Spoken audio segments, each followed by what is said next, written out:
The second book of Moses, called Exodus, chapter 21. Now these are the judgments which you shall set before them.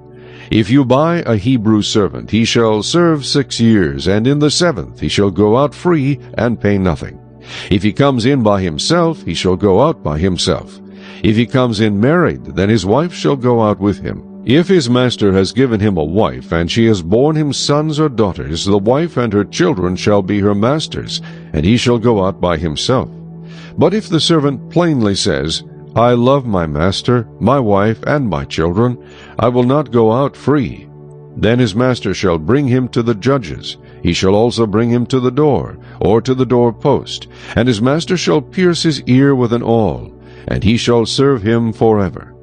And if a man sells his daughter to be a female slave, she shall not go out as the male slaves do. If she does not please her master, who has betrothed her to himself, then he shall let her be redeemed.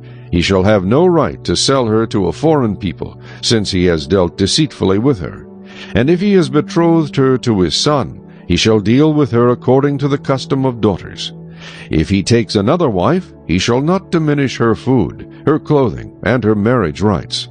And if he does not do these 3 for her, then she shall go out free without paying money. He who strikes a man so that he dies shall surely be put to death. However, if he did not lie in wait, but God delivered him into his hands, then I will appoint for you a place where he may flee.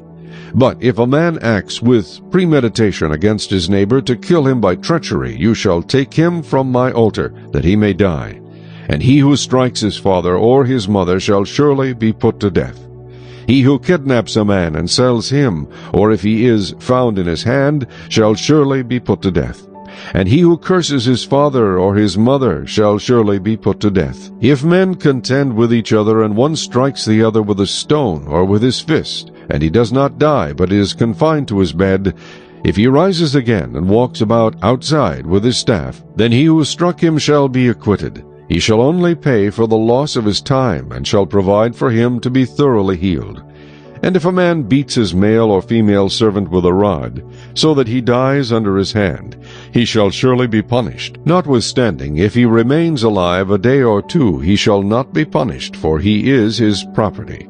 If men fight and hurt a woman with child, so that she gives birth prematurely, yet no harm follows, he shall surely be punished accordingly as the woman's husband imposes on him, and he shall pay as the judges determine.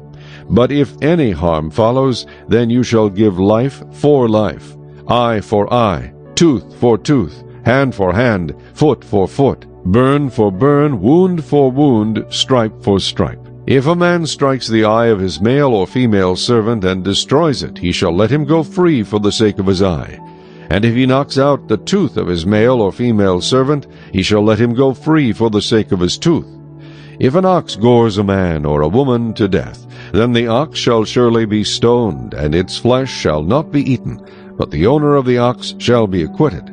But if the ox tended to thrust with its horn in times past, and it has been made known to his owner, and he has not kept it confined, so that it has killed a man or a woman, the ox shall be stoned, and its owner also shall be put to death.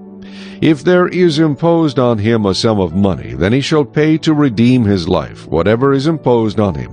Whether it has gored a son or gored a daughter, according to this judgment it shall be done to him. If the ox gores a male or female servant, he shall give to their master 30 shekels of silver, and the ox shall be stoned. And if a man opens a pit, or if a man digs a pit and does not cover it, and an ox or a donkey falls on it, the owner of the pit shall make it good. He shall give money to their owner, but the dead animal shall be his. If one man's ox hurts another's, so that it dies, then they shall sell the live ox and divide the money from it, and the dead ox they shall also divide. Or if it was known that the ox tended to thrust in time past, and its owner has not kept it confined, he shall surely pay ox for ox, and the dead animal shall be his own.